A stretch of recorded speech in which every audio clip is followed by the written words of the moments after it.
Hello everyone, welcome to exam plus academy. आज की इस क्लास में हम डिस्कस करेंगे हमारे सितंबर मंथ के बैंकिंग एंड फाइनेंशियल अवेयरनेस का पार्ट 3।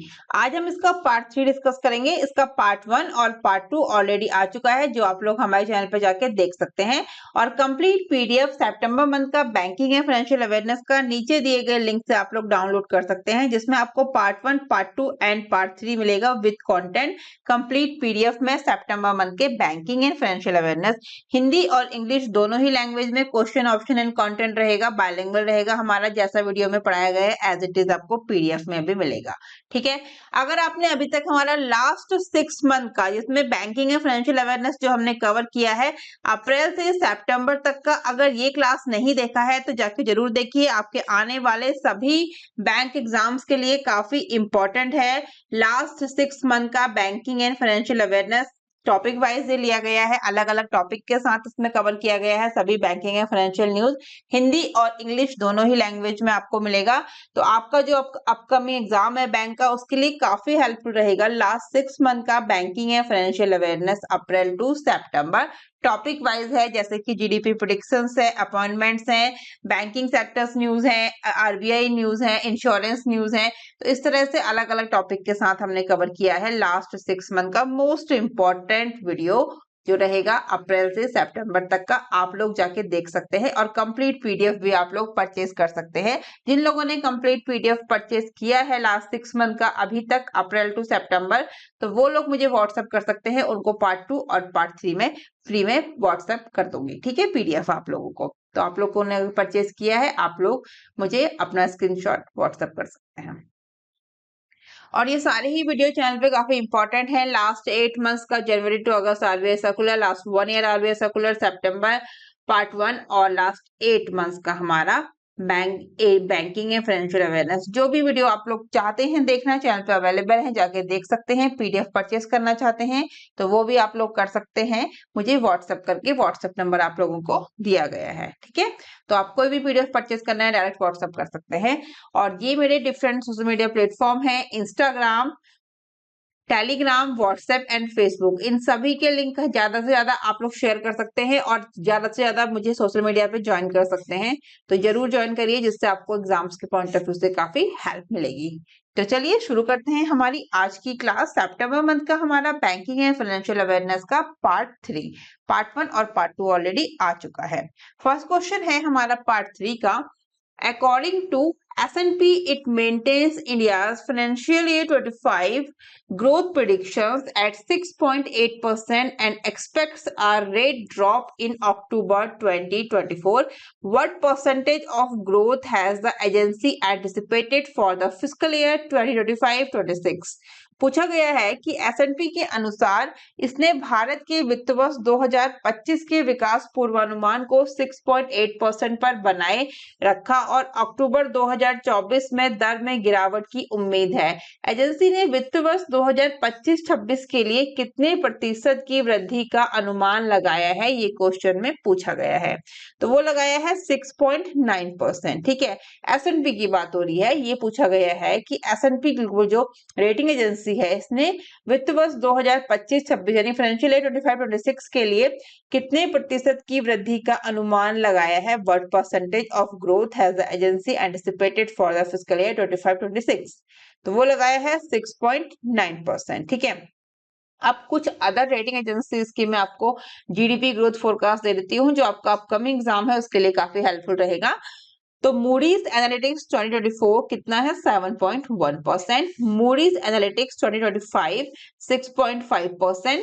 Moody's analytics 2026 6.6%। तो आईएमएफ की बात करेंगे, international monetary fund financial year 25 7%। World bank financial 25 7.0%। Reserve bank of India financial 25 7.2%। तो ये डिफरेंट रेटिंग एजेंसीज के द्वारा भी जो आपको डेटा दिया गया है वो मैंने एक टेबल पे लाई हूँ, ये भी आप लोग देख सकते हैं। ये सारा ही इंपॉर्टेंट है एग्जाम्स के पॉइंट ऑफ व्यू से और अपडेटेड है। तो जब भी आप रेटिंग एजेंसीज की जो जीडीपी प्रेडिक्शंस है या अदर जो भी ग्रोथ प्रोजेक्शंस है, वो सब आप लोग करंट में जो आता है वही आपको देख के जाना है, क्योंकि काफी बार ये अपना time to time data change करते रहते हैं। ठीक है, तो अभी आपका जो एग्जाम है उसके अकॉर्डिंग ये काफी हेल्पफुल है, आप इसको देख के जा सकते हैं, ये आपके लिए सफिशिएंट रहेगा। क्या बोला गया है कंटेंट में देख लेते हैं। The global credit rating agency S&P global in its report titled Economic Outlook Asia Pacific Q4 2024 retained India's growth forecast at 6.8% for the current financial year 24-25 and expressed optimism that the Reserve Bank of India would start cutting interest rate in its October 2024 monetary policy review. The agency has projected growth at 6.9% for fiscal year 2025-26 and 7% for fiscal year 26-27 and 2027 to 2028। ठीक है, ये आपको content में बताया गया है। तो काफी हेल्पफुल रहा ये क्वेश्चन आपके एग्जाम्स के पॉइंट ऑफ व्यू से, इसको अच्छे से आप लोग देख के जाइए। वीडियो को पॉज करके भी आप लोग कंटेंट पढ़ सकते हैं या PDF परचेज करके भी पढ़ सकते हैं। चलेंगे नेक्स्ट क्वेश्चन पे।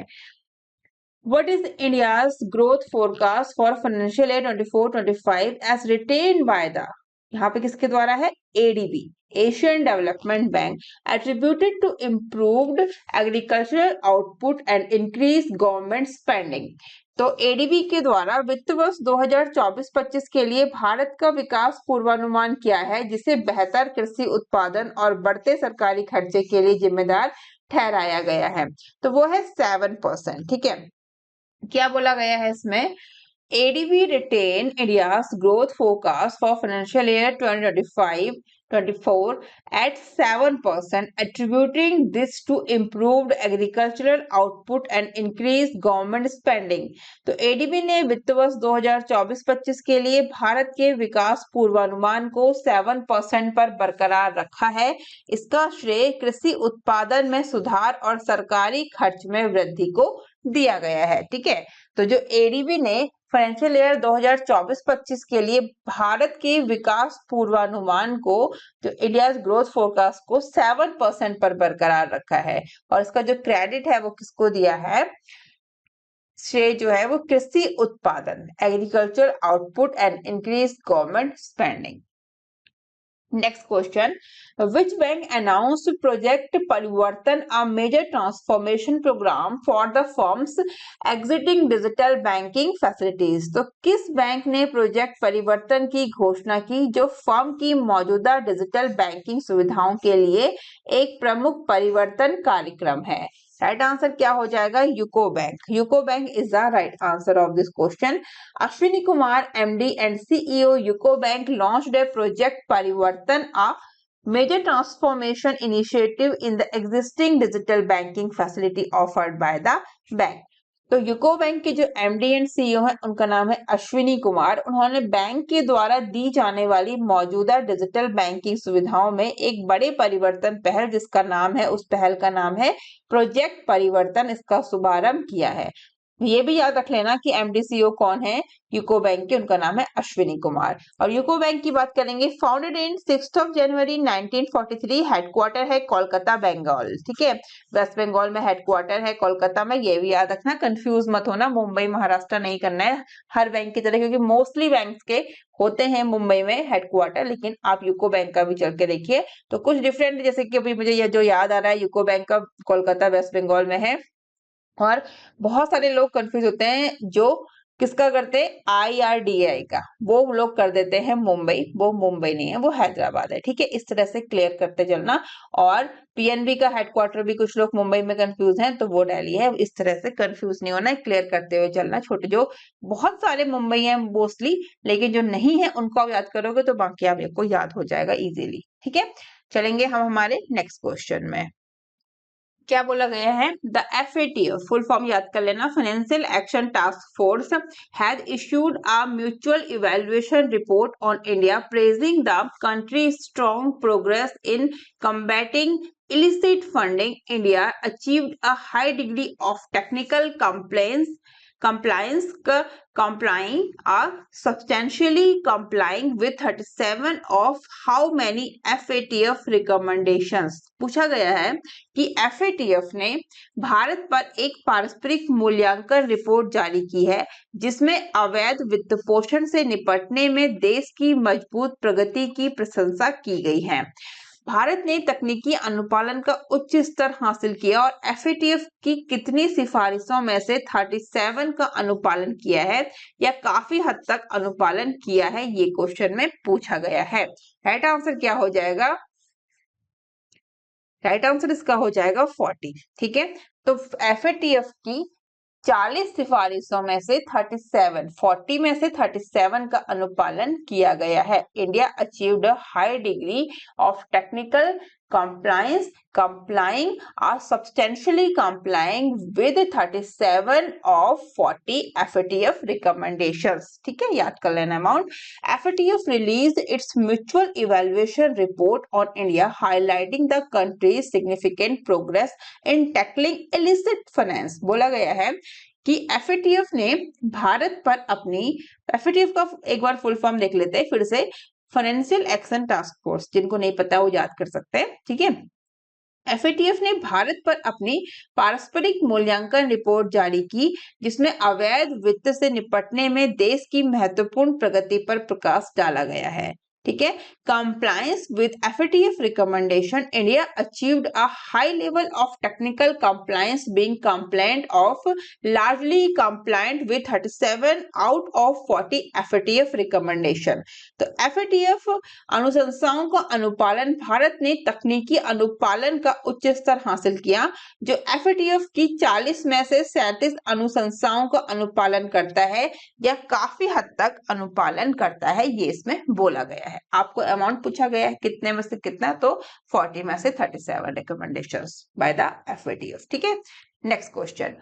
The reappointment of Suman Katpalia as the MD and CEO of the private sector lender for a 3-year term has been authorized by the board of directors of which bank? Right answer, IndusInd Bank। पूछा गया है कि किस bank के निदेशक मंडल ने 3 वर्ष के कार्यकाल के लिए निजी क्षेत्र के ऋणदाताओं के MD और CEO, इनका नाम है, के रूप में सुमन कटपालिया की पुनः नियुक्ति को अधिकृत किया है, तो वो है IndusInd Bank। The board of directors of private sector lender IndusInd Bank has approved the reappointment of Suman Katpalia as the MD and CEO of the bank for a period of 3 years. The reappointment will be effective March 24, 2025 up to March 23, 2028. The reappointment of Katpalia is however subject to RBI approval and shareholder approval. Suman Katpalia has over 35 years of banking experience. He has previously worked at major multinational banks including Citibank, Bank of America and ABN AMRO। बात करेंगे IndusInd bank की। established in April 1994, headquarter Mumbai Maharashtra. Tagline we care दिल से, we make you feel richer. 2 tagline है, we make you feel richer and we care दिल से। ठीक है, next question. How much of financial penalty has the RBI levied on the Surat People's Cooperative Bank Limited, Surat, for failing to follow specific directives from the RBI? RBI ने सूरत peoples cooperative bank limited, सूरत पर RBI के विशिष्ट निर्देशों का पालन करने में विफल रहने के लिए कितना वित्तीय जुर्माना लगाया है, तो वो है 61.60 lakh rupees is the right answer. RBI has imposed a monetary penalty of rupees 61.60 lakh on the Surat People's Cooperative Bank Limited, Surat, for non-compliance with certain directions issued by RBI on income recognition, asset classification, provisioning and other related matters, loan and advances to directors and their relatives and firms concerned in which they are interested, maintenance of deposit accounts and customer service।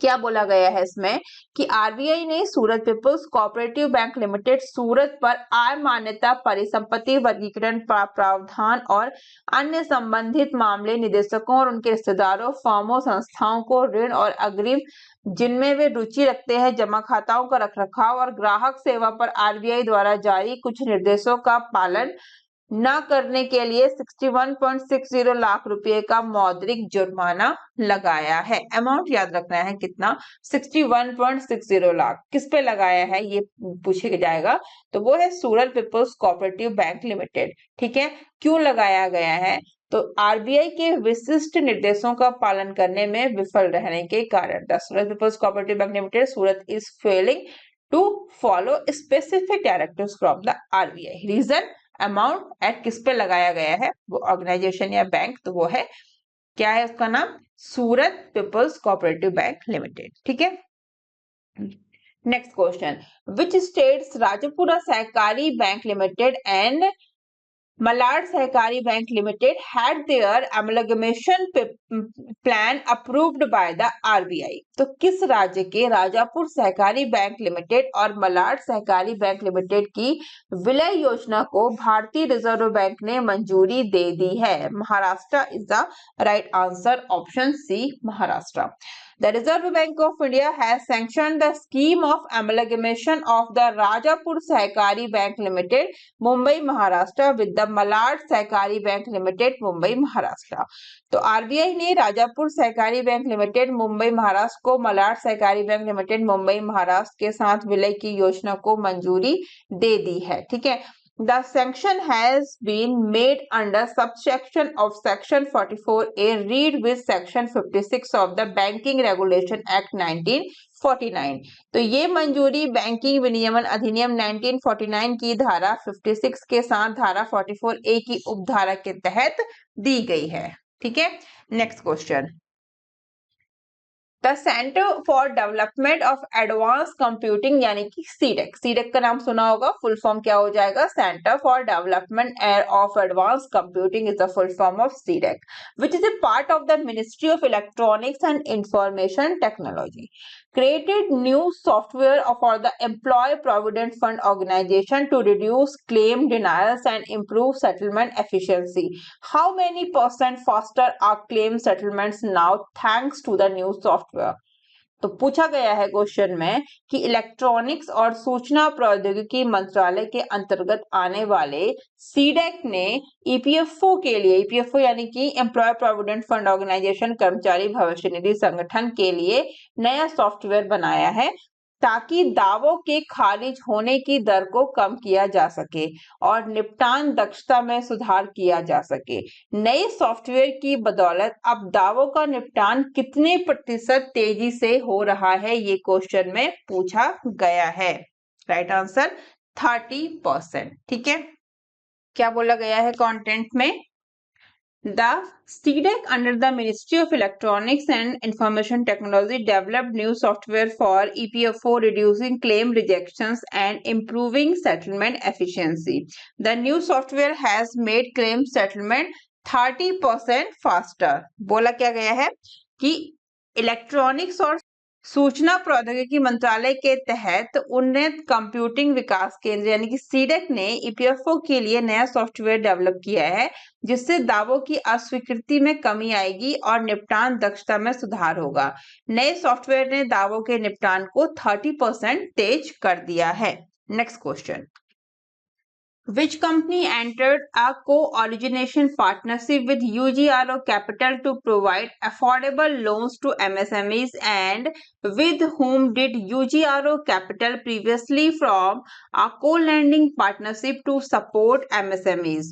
पूछा क्या गया है कि MSME को किफायती ऋण प्रदान करने के लिए किस कंपनी ने यूजीआरओ कैपिटल के साथ सह उत्पत्ति साझेदारी की है और यूजीआरओ कैपिटल ने पहले किसके साथ एमएसएमई का समर्थन करने के लिए सह ऋण साझेदारी की थी?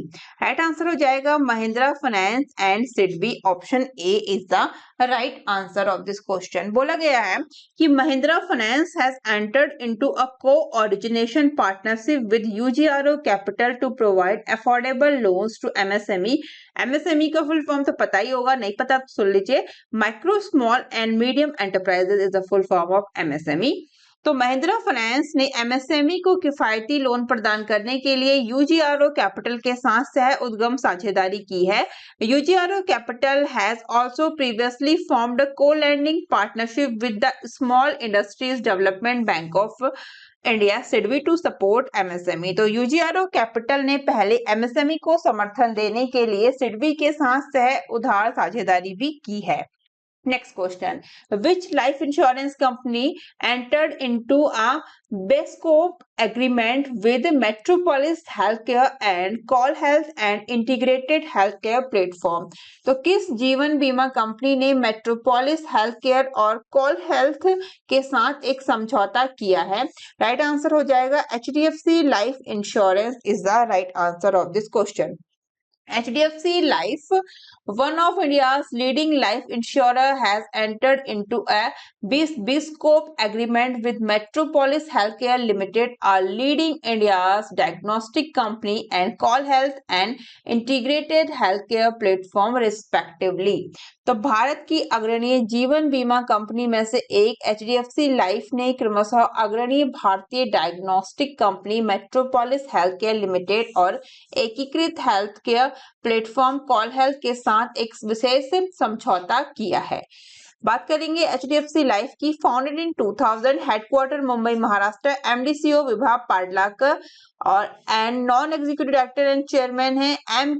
मिस्त्री. मिस्टर KM मिस्त्री इसके non executive director and chairman है. ठीक है.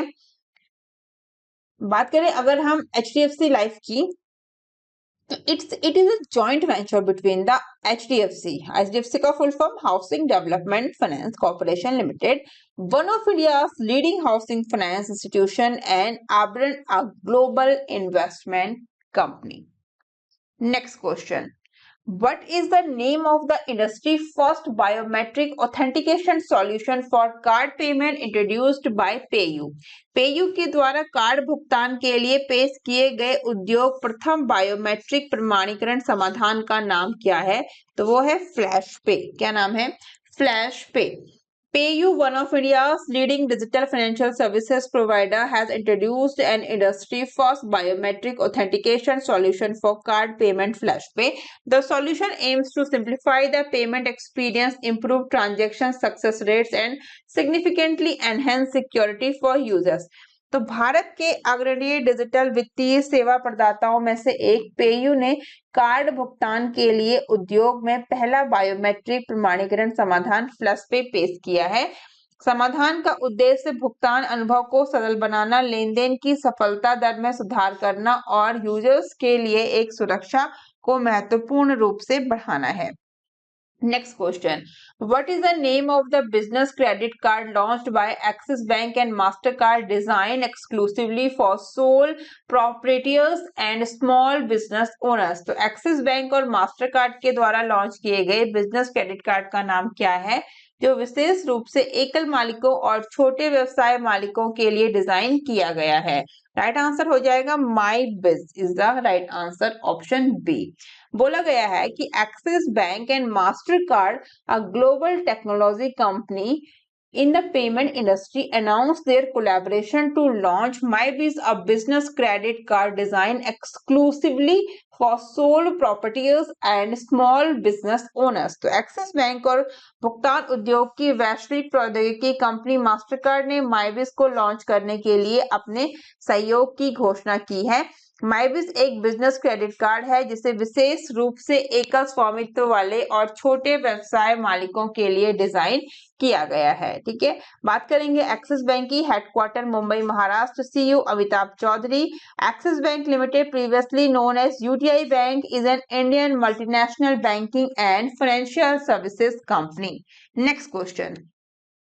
What is the full form of UPI that India is using as a model for building digital payment system in several countries in Africa and South America? तो UPI का पूर्ण रूप क्या है, ये आपसे क्वेश्चन में पूछा गया है. ये तो आपको पता होगा कि क्या है UPI का फुल फॉर्म. UPI का फुल फॉर्म नाम सुनते ही याद आ जाता है कि unified payment interface, option A. ठीक है. तो जिसे भारत, अफ्रीका और दक्षिण अमेरिका के कई देशों में डिजिटल भुगतान प्रणाली के निर्माण के लिए एक मॉडल के रूप में उपयोग कर रहा है. ऑप्शन ए इसका फुल फॉर्म हो जाएगा UPI का. याद कर लेना, यूनिफाइड मैंने काफी बार बताया है UPI का और NPCI का. ठीक है. India is a discussion with several countries in Africa and South America to help them build digital payment system using the UPI as a model. तो भारत, अफ्रीका और दक्षिण अमेरिका के कई देशों के साथ यूपीआई को मॉडल के रूप में उपयोग करते हुए डिजिटल भुगतान प्रणाली विकसित करने में मदद के लिए चर्चा कर रहा है। Next question, according to data from the Clearing Corporations of India, which bank was the largest issuer of certificates of deposit CDs in September 2024? Clearing corporation of India के आंकड़ों के अनुसार सितंबर 2024 में कौन सा बैंक जमा प्रमाण पत्र सीडी का सबसे बड़ा जारीकर्ता था? तो Canara bank is the right answer. Impact of RBI guidelines. New RBI guidelines could increase demand for high quality liquid asset, particularly saturatory liquidity ratio SLR investment necessitating funding from borrowing and deposits. Significant contributors. Canara Bank was the largest issuer with rupees 68,250 crore, followed by the Bank of Baroda and HDFC Bank. Dominance of state-owned banks. The top 5 issuers include 4 state-owned banks and HDFC Bank, which collectively accounted for 61% of total CD issuance, with the state-owned banks making up 68% of the total amount raised. Issuance durations. Approximately 72% of the issuance in September were for the 3-month segment, totaling rupees 3.8 trillion. Next question में क्या बोला गया है? According to ICRA assessment, what is the project size of the organized gold loan market by March 2027? ICRA के आकलन के अनुसार मार्च 2027 तक संगठित स्वर्ण ऋण बाजार का अनुमानित आकार क्या है? तो ₹15 लाख करोड़, 15 लाख करोड़ रहेगा। ठीक है। According to an assessment by ICRA, the organized gold loan market comprising banks and NBFCs is set to cross the rupees 10 lakh crore mark in the current fiscal from 9.2 lakh crore rupees in financial year 24 and touch rupees 15 lakh crore by March 2027. Next question. Bank of India recently raised rupees 2,500 crore through which type of financial instruments at a coupon rate of 7.49%? Bank of India ने हाल ही में किस प्रकार के वित्तीय साधन के माध्यम से 7.49% की कूपन दर पर 2,500 करोड़ रुपए जुटाए हैं? तो tier 2 bonds, option B is the right answer. Bank of India raise rupees 2,500 crore through tier 2 bonds at a coupon rate of 7.49%.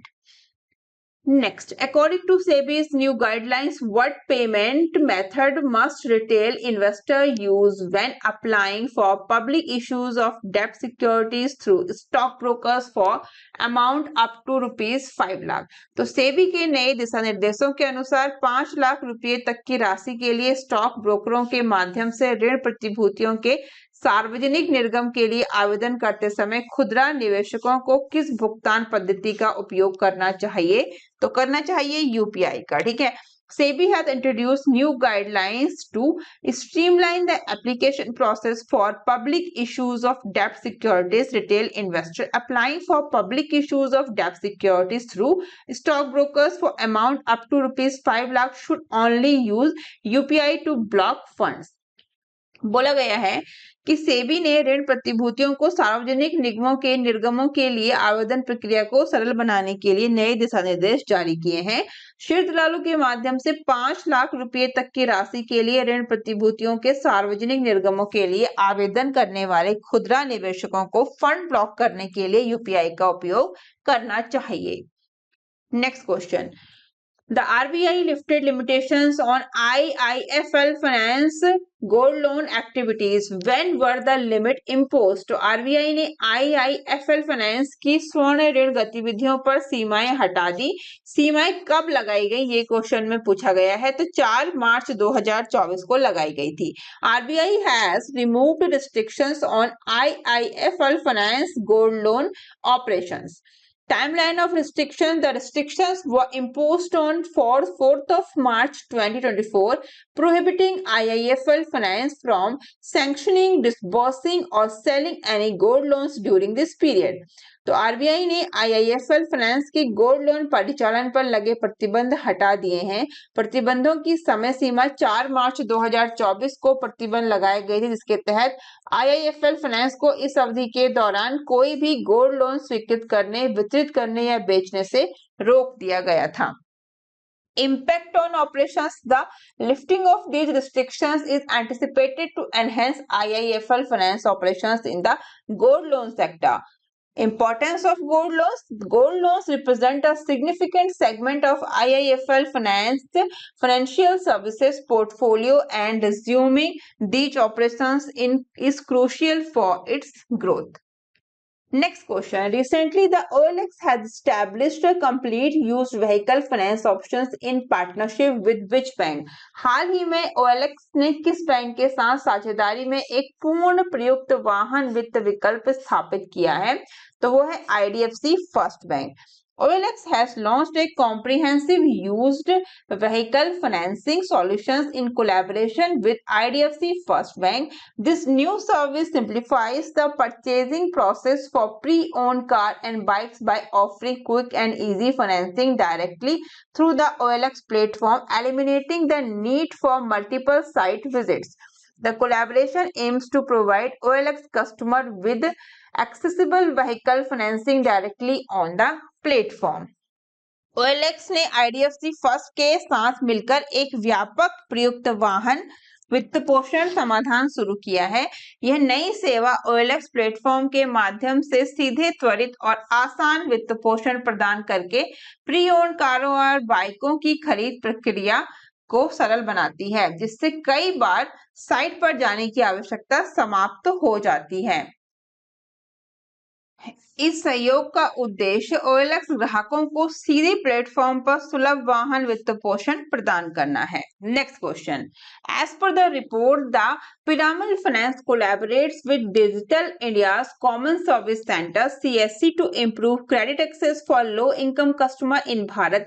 When was the CSC founded? Report के अनुसार पिरामल फाइनेंस भारत में कम आय वाले ग्राहकों के लिए ऋण पहुंच में सुधार के लिए डिजिटल इंडिया के कॉमन सर्विस सेंटर के साथ सहयोग करता है। CSC की स्थापना कब हुई थी? तो 2009 में हुई थी। ठीक है। Piramal capital and housing finance limited, यानी कि पिरामल फाइनेंस शॉर्ट में बोलेंगे, a wholly owned subsidiary of Piramal Enterprises Limited has partnered with Digital India's common service centers to meet the lending needs of Bharat by improving access to formal credit for underserved individual and MSME. About the Piramal Capital and Housing Finance Limited, founded in 11th of April 1984, headquarter Mumbai, Maharashtra, MD है Jairam Sreedharan. About Common Service Center, headquarter Delhi, founded in 16th of July 2009, MD CEO Sanjay Rakesh. CSC are key component of the Digital India initiative launched by the Government of India. Next question.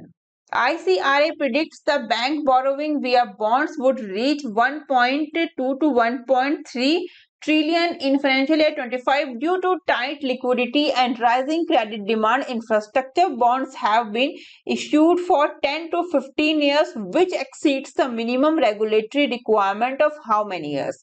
तो ICRA का अनुमान है कि तंग तरलता और बढ़ती ऋण मांग के कारण बॉन्ड के माध्यम से बैंक उधारी वित्त वर्ष 25 में 1.2 से 1.3 ट्रिलियन रुपए तक पहुंच जाएगी। इंफ्रास्ट्रक्चर बॉन्ड 10 से 15 साल के लिए जारी किए गए हैं, जो कितने वर्षों की न्यूनतम नियामक आवश्यकता से अधिक हैं? ICRA that bank borrowing, right answer क्या हो जाएगा इसका? 7 years. Option D is the right answer.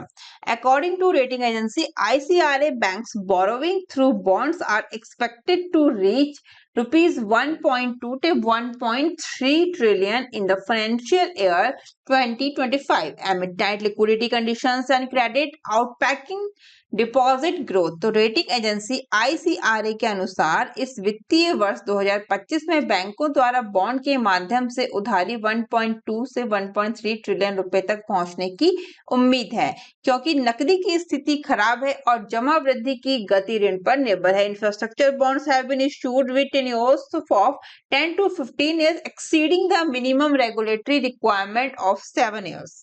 Next question.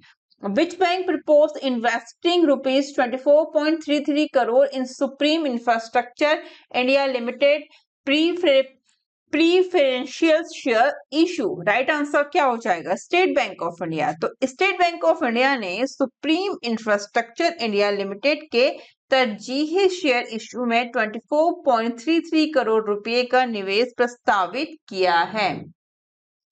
After taking a substantial haircut in a debt restructuring proposal of Supreme Infrastructure India Limited यानी कि SIIL, the SBI has proposed to invest the preferential share issued of the defaulting company. SBI had an outstanding debt of rupees 1023 crore in SIL prior to restructuring. Bank of India rupees 148 crore, Central Bank of India rupees 115 crore, Canara Bank rupees 197 crore, ICICI Bank rupees 122 crore, SREI rupees 130 crore, Union Bank rupees 238 crore, Punjab National Bank rupees 296 crore. Debt restructuring and haircut. The debt restructuring proposal resulted in a 79% haircut for the creditor, reducing outstanding debt from rupees 2,200 crore to 464 crore. Next question. The government has set an agriculture credit disbursement goal of rupees 27.5 lakh crore for the fiscal year 24-25. This aims reflects what percentage increase above actual loan issued in financial year 24. Right answer 11% is the right answer. सरकार ने वित्त वर्ष 2024-25 के लिए 27.5 लाख करोड़ रुपए का कृषि ऋण वितरण लक्ष्य निर्धारित किया है। यह लक्ष्य वित्त वर्ष 2024 में जारी वास्तविक ऋणों से कितने प्रतिशत अधिक है? तो 11% अधिक है। The government has set an agriculture credit disbursement target of rupees 27.5 lakh crore for the fiscal year 24-25. This target represents an 11% increase compared to actual loans disbursed in financial year 24. Loan distributions plans rupees 16 lakh crore is earmarked for short-term crop loans. Rupees 11.5 lakh crore is allocated for term loans for the fiscal year 24-25. Contribution by banks. Commercial banks will provide rupees 20.62 lakh crore of the total agricultural credit, while the remainder will come from cooperative and regional rural banks. The highest credit disbursal was to Tamil Nadu, 4.39 trillion rupees, 17.6% of total disbursal, followed by Andhra Pradesh. Next question. How much of the billion euro loan to Ukraine announced by the President Ursula von der Leyen of the European Commission is guaranteed by earning from the frozen asset of the Russian central banks? तो यूरोपीय आयोग की अध्यक्षता Ursula von der Leyen द्वारा Ukraine को घोषित अब euro के ऋण में से कितने प्रतिशत की गारंटी रूसी सेंट्रल बैंक के जमी हुई परिसंपत्तियों से होने वाली आय से है? ये क्वेश्चन में आपसे पूछा गया है। राइट आंसर क्या हो जाएगा इसका? इसका राइट आंसर हो जाएगा 35 billion euro. Option A, 35 billion euro is the right answer. European Commission President Ursula von der Leyen announced a 35 billion euro loan to Ukraine backed by profits from immobilized Russian central bank assets. Broader financial package. This loan is a part of a larger $50 billion support package developed in coordination with the US and G7 countries. Approval process. The loan plans requires approval from the both European Parliament and a qualified majority of EU member states. The package is tied to the G7 agreement from June 2024, which includes $50 billion in fresh aid to Ukraine. US use of Russian assets. The repayments for the loan will come from the profits of $280 billion in frozen Russian central bank funds, mostly held in euro. Next question. The proposed draft rules of the liquidity coverage ratio by the RBI are based on Basel III standard and are scheduled to apply in April 2025. A year-over-year growth rate of 36% in October 2022 fell to just 1% as of June 2024 due to the tougher lending standards that are already in a place. Right answer 8.5%। RBI द्वारा तरलता coverage अनुपात पर प्रस्तावित मसौदा नियम basal third मानकों पर आधारित है और अप्रैल 2025 में लागू होने वाले हैं। पहले से लागू कड़े उधार मानकों के कारण अक्टूबर 2022 में 36% की साल दर साल वृद्धि दर जून 2024 तक कितने प्रतिशत तक गिर गई है, वो है 8.5%। RBI proposed draft guidelines on the LCR are under the Basel III norms are set to take effect in April 2025. Title lending norms. Due to existing title lending norms, bank credit to NBFC has already fallen significantly, dropping from a year-on-year growth rate of 36% in October 2022 to just 8.5% as of June 2024. तो RBI द्वारा तरलता coverage अनुपात पर प्रस्तावित मसौदा दिशा निर्देश basal third मानदंडों के अंतर्गत है और अप्रैल 2025 में प्रभावी होने वाले हैं। सख्त उधार मानदंड। मौजूदा सख्त उधार मानदंडों के कारण एनबीएफसी को बैंक ऋण पहले ही काफी गिर चुका है, जो अक्टूबर 2022 में 36% की साल दर साल वृद्धि दर से गिरकर जून 2024 तक केवल 8.5% रह गया। Next question. The non-banking financial firms industry is still able to withstand changes to the scale-based regulations, except which company out of all those on the upper layer list has complied with listing standards or is taking the necessary action to do so.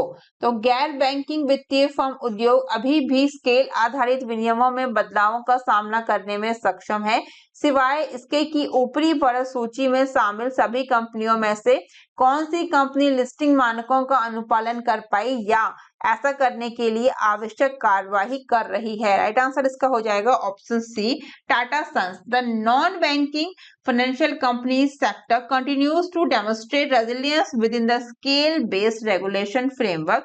According to the RBI report, Peeling the Layer, a review of the NBFC sector in recent times, the sector maintained double-digit credit growth, adequate capital levels, and low delinquency ratio by December 2023. All companies in the upper layer list except Tata Sons have complied or and initiating steps to meet listing requirements. तो RBI की report piling the layers a review of the NBFC sector in recent times के अनुसार इस क्षेत्र में ने दिसंबर 2023 तक दोहरे आंकड़ों की ऋण वृद्धि, पर्याप्त पूंजी स्तर और कम चूक अनुपात बनाए रखा। टाटा सन्स को छोड़कर ऊपरी पर सूची में शामिल सभी कंपनियों ने लिस्टिंग आवश्यकताओं को पूरा करने के लिए अनुपालन किया है या कदम उठा रही हैं। Next question. In an effort to revolutionize the lending industry, the Reserve Bank of India intends to introduce the UPI nationwide waivers. The Unified Lending Interface (ULI) unveiled by RBI Governor Shaktikanta Das in August 2024 during the Global Conference on Digital Public Infrastructure on Emerging Technology. ऋण उद्योग में क्रांति लाने के प्रयास में RBI पूरे देश में यूएलआई शुरू करने का इरादा रखता है। अगस्त 2024 में डिजिटल पब्लिक इंफ्रास्ट्रक्चर और उभरती प्रौद्योगिकियों पर वैश्विक सम्मेलन के दौरान आरबीआई गवर्नर शक्तिकांता दास द्वारा यूएलआई यूनिफाइड लैंडिंग इंटरफेस का अनावरण कहाँ किया गया था, तो वो बेंगलुरु में किया गया था। RBI plans to launch the ULI Unified Lending Interface at a national level to transform the lending sector. In August 2024, RBI Governor Shaktikanta Das announced the launch of the ULI during the Global Conference on Digital Public Infrastructure and Emerging Technology in Bengaluru, Karnataka. तो RBI ऋण क्षेत्र में बदलाव लाने के लिए राष्ट्रीय स्तर पर ULI शुरू करने की योजना बना रहा है। Next question. How much money did banks bid a total of obtain liquidity from the RBI in the one-day variable rate repo auction VRR? ठीक है, एक दिवसीय परिवर्तनीय दर रेपो VRR नीलामी में बैंकों ने आरबीआई से तरलता प्राप्त करने के लिए कुल कितनी धनराशि की बोली लगाई है? राइट आंसर क्या हो जाएगा? 1,02,655 crore. Option A is the right answer. Banks placed bids totaling rupees 1,02,655 crore to draw liquidity from the RBI through the one-day variable rate repo auction. तो बैंकों ने एक दिवसीय परिवर्तन दर रेपो नीलामी के माध्यम से आरबीआई से तरलता प्राप्त करने के लिए कुल 1,02,655 करोड़ की बोलियां लगाई हैं। The notified amount for the auction was rupees 50,000 crore. Next question है हमारा, recently Shrimati Nirmala Sitharaman the union Union Minister for Finance and Corporate Affairs introduced the NPS Vatsalya National Pension System Vatsalya program as a part of the Union Budget 2024-25. What is the monthly minimum investment with no maximum limit in rupees? Right answer rupees 1,000. Option B is the right answer. हाल ही में केंद्रीय वित्त और corporate मामलों की मंत्री श्रीमती निर्मला सीतारमण ने केंद्रीय budget 2024-25 के एक भाग के रूप में राष्ट्रीय पेंशन प्रणाली वात्सल्य एनपीएस वात्सल्य कार्यक्रम की शुरुआत की। रुपये में बिना किसी अधिकतम सीमा के मासिक न्यूनतम निवेश क्या है? 1,000 रुपये है। NPS Vatsalya scheme was launched by Union Minister for Finance and Corporate Affairs Nirmala Sitharaman as part of the Union Budget 24-25. Target audience minors up to the age of 18. Administration regulated by the Pension Fund Regulatory and Development Authority PFRDA. Launch date July 23rd, 2024. Minimum investment rupees 1,000 per month with no upper limit. केंद्रीय वित्त और corporate मामलों की मंत्री निर्मला सीतारमण ने केंद्रीय budget 2024-25 के हिस्से के रूप में राष्ट्रीय पेंशन प्रणाली वात्सल्य योजना शुरू की। लक्षित दर्शक 18 वर्ष की आयु तक के नाबालिग। Next question, which bank took home the राजभाषा कीर्ति प्रथमा पुरस्कार in the official language implementation category for 23-24 for the second year running? किस बैंक ने लगातार दूसरे वर्ष 2023-24 के लिए राजभाषा कार्यान्वयन श्रेणी में राजभाषा कीर्ति प्रथम पुरस्कार जीता है? तो वो है Indian overseas bank. Indian overseas bank won the राजभाषा कीर्ति प्रथम पुरस्कार for the second consecutive year in the official language implementation award is presented by the Ministry of Home Affairs to recognize efforts in promoting the Hindi language and official language policies. बात करें Indian overseas bank की, established 10th of February 1937, headquartered Chennai Tamil Nadu, MD CEO Ajay Kumar Srivastava, tagline good people to grow with. Next question, which nation was recommended by the ADB to use India's Ullas Understanding of Lifelong Learning for All in Society program in order to fix its broken educational system and give its people access to high quality training? तो ADB ने किस देश को अपनी टूटी हुई शैक्षिक प्रणाली को ठीक करने और अपने लोगों को उच्च गुणवत्ता वाले प्रशिक्षण तक पहुंच प्रदान करने के लिए भारत के उल्लास समाज में सभी के लिए आजीवन सीखने की समझ कार्यक्रम का उपयोग करने की सिफारिश की थी? राइट आंसर क्या हो जाएगा? Pakistan is the right answer. ADB advised Pakistan to adopt India's Ullas full form Understanding of Lifelong Learning for All in Society scheme to address the dysfunctional education system and provide quality training to its citizens. Pakistan requested for financial support from ADB to improve its education system and address the issue of educating 26 million out of school children. Ullas was launched by the Government of India in July 2023 to assist non-literates and adults who missed formal schooling. उल्लास को जुलाई 2023 में भारत सरकार के द्वारा गैर साक्षर लोगों और को औपचारिक स्कूली शिक्षा में वंचित वयस्कों की सहायता के लिए लॉन्च किया गया था। फुल फॉर्म एक बार फिर से रिपीट कर दूं, understanding of life long learning for all in society is the full form of Ullas. ADB की बात करेंगे, established 1966, headquarter Manila, Philippines, President Masugoskawa, membership 68 members including 49 regional members countries in Asia and the Pacific and 19 non-regional members countries outside and the region. Next question. Which bank has made and Jan Dhan accounts and major performance area for its personnel seeking to mobilize rupees 14,000 crore by financial year 25 with existing deposit of rupees 11,000 crore? किस bank ने जनधन खातों को अपने कर्मियों के लिए एक प्रमुख प्रदर्शन क्षेत्र बनाया जो 11,000 करोड़ रुपए की मौजूदा जमा राशि के साथ वित्त वर्ष 2025 तक 14,000 करोड़ रुपए जुटाने की मांग कर रहा है? Canara bank is the right answer. State-owned banks are targeting Jan Dhan accounts to enhance deposit mobilization, amortizing credit growth, and the shift of household saving to higher-yielding instruments. The RBI and the Finance Ministry have raised concerns about sluggishing deposit growth 11.3% compared to credit growth 15% as of August 23rd, 2024, which may lead to assessed liability management issue for banks. Canara Bank initiatives. Canara Bank has made Jan Dhan account a key performance area for its staff, aiming to mobilize rupees 14,000 crore by financial year 25 with current deposit at rupees 11,000 crore. तो सरकारी स्वामित्व वाले bank बढ़ती ऋण वृद्धि और घरेलू बचत के उच्च उपज वाले साधनों की और रुख के बीच जमा जुटाने को बढ़ाने के लिए जन धन खातों को लक्षित कर रहे हैं। आरबीआई और वित्त मंत्रालय ने 23 अगस्त 2024 तक ऋण वृद्धि 15% की तुलना में सुस्त जमा वृद्धि 11.3% के बारे में चिंता जताई है, जिससे बैंकों के लिए परिसंपत्ति देयता प्रबंधन के मुद्दे पैदा हो सकते हैं। केनरा बैंक की पहल। केनरा बैंक ने अपने कर्मचारियों के लिए जनधन खातों को एक प्रमुख प्रदर्शन क्षेत्र बनाया है, जिसका लक्ष्य वित्त वर्ष 2025 तक 14,000 करोड़ जुटाना है, जिसमें वर्तमान जमा राशि 11,000 करोड़ रुपए है। Next question, which public sector bank wants to raise up to rupees 3,000 crore through infrastructure bonds as a cost effective solution despite increase competition for deposits?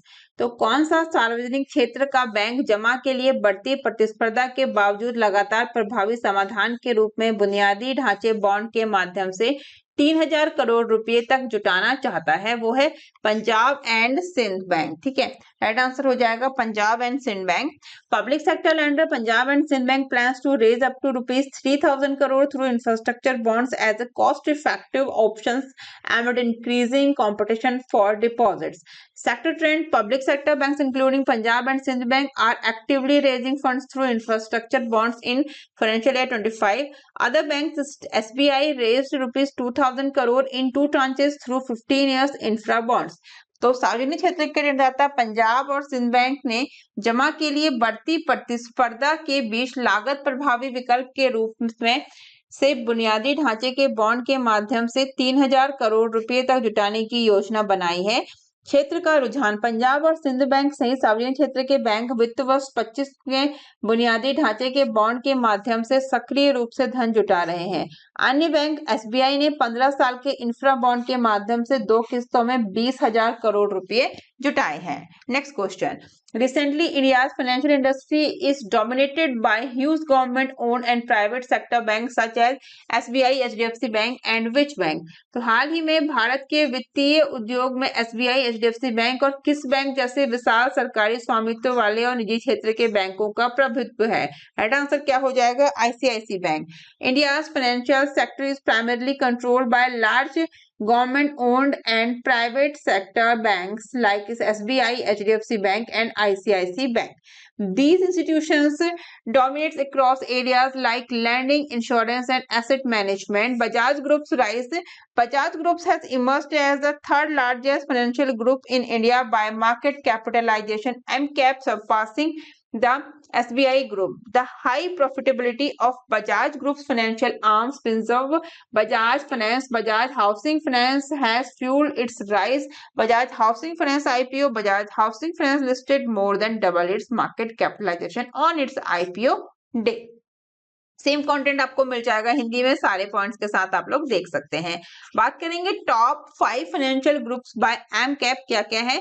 HDFC group rupees 15.75 trillion, ICICI group rupees 11.95 trillion, Bajaj group rupees 10.36 trillion, SBI group 9.60 trillion rupees, Axis bank rupees 3.85 trillion. तो ये सारा ही content काफी important है exams के point of view से, और हमने कवर किया हमारा सितंबर मंथ का बैंकिंग एंड फाइनेंशियल अवेयरनेस का पार्ट 3। पार्ट 1 पार्ट 2 ऑलरेडी आ चुके हैं, पार्ट 3 के साथ ही हमारा कंप्लीट हो गया है सितंबर मंथ का banking and financial awareness with important content, English and Hindi दोनों ही लैंग्वेज में। कंप्लीट पीडीएफ आप लोग नीचे दिए गए लिंक से डाउनलोड कर सकते हैं या मुझे व्हाट्सएप कर सकते हैं। इजी रहेगा आपको व्हाट्सएप करना, मुझे व्हाट्सएप करके आप लोग कंप्लीट पीडीएफ परचेस कर सकते हैं। और अगर आप लोगों ने लास्ट 6 मंथ का परचेस किया है तो आप लोग फ्री पीडीएफ भी ले सकते हैं, आप मुझे व्हाट्सएप कर सकते हैं, ठीक है। तो अगर आपको वीडियो अच्छी लगी तो सब्सक्राइब और शेयर जरूर करिए, अदर स्टूडेंट्स को भी चैनल का नाम जरूर बताइए।